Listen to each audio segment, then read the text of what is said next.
I kid you not. Once you become debt free, things that have always been in your face just come to light.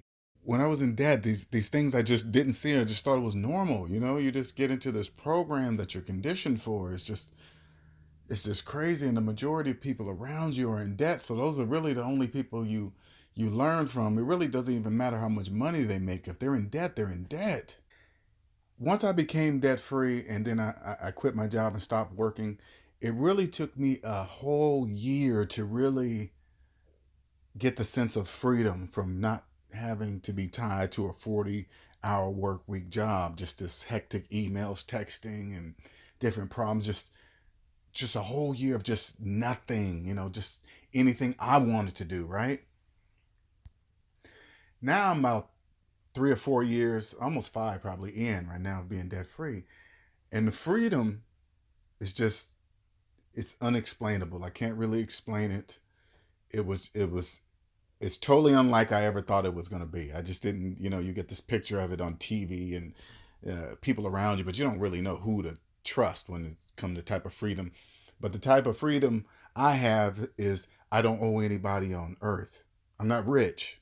I just don't owe anybody on earth. And that kind of freedom is unexplainable.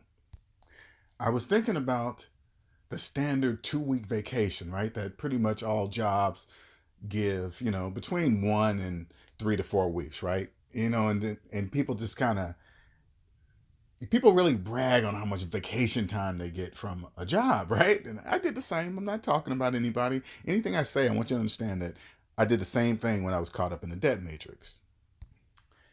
But just like me, nobody ever really took it all at once. I always broke mine up in days, two here, one there, little extended weekend every now and then. But that vacation time, it's nothing even close to even give you a taste of what true freedom is. That is just a 2 week vacation is just enough taste to where you feel like you got a break, because you feel like it. But what you're really probably doing is catching up on all the things you couldn't do because you're working so much, right? So it's really not a vacation. You just, oh, now I got time to do this. I got time to fix the roof. I got time to do this. I got time to take care of this business. I got never once stopping thinking, wait a minute. Damn, if I ain't got time to do things for myself, maybe I'm working too much and I should figure that out.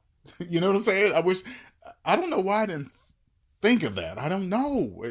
I know now. I was conditioning, but when I was wrapped up in it, oh man, I just so many things I couldn't see. But anyway, like I said earlier, it took me a year to really understand what true freedom is.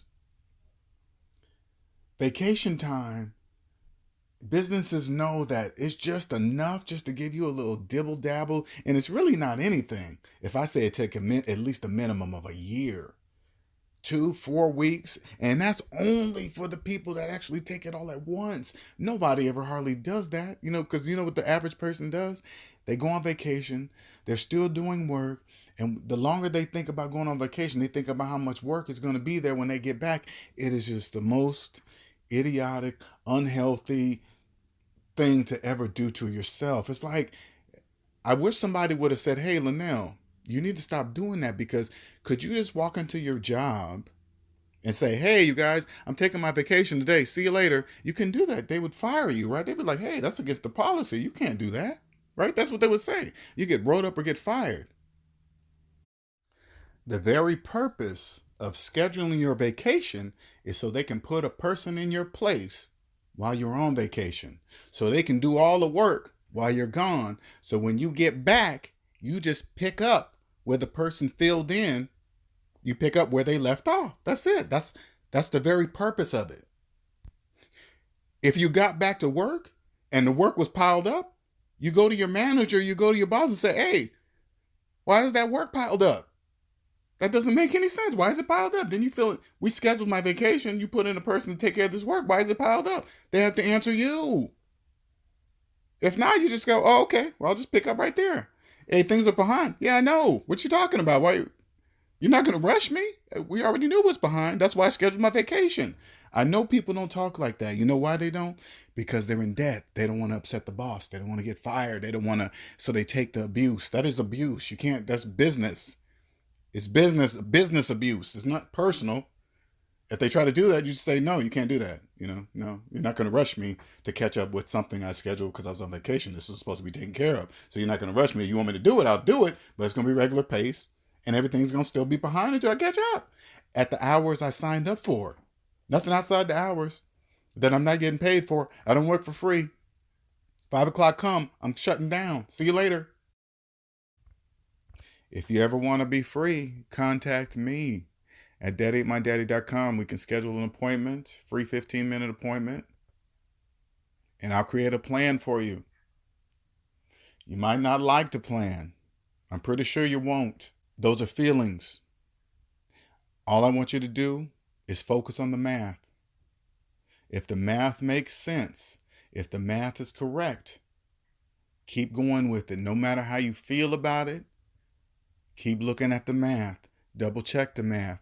Triple check the math. Quadruple check the math. If it keeps coming out right, you keep going with it all the way to the end. And then your eyes will open up. I promise you. You'll never be the same.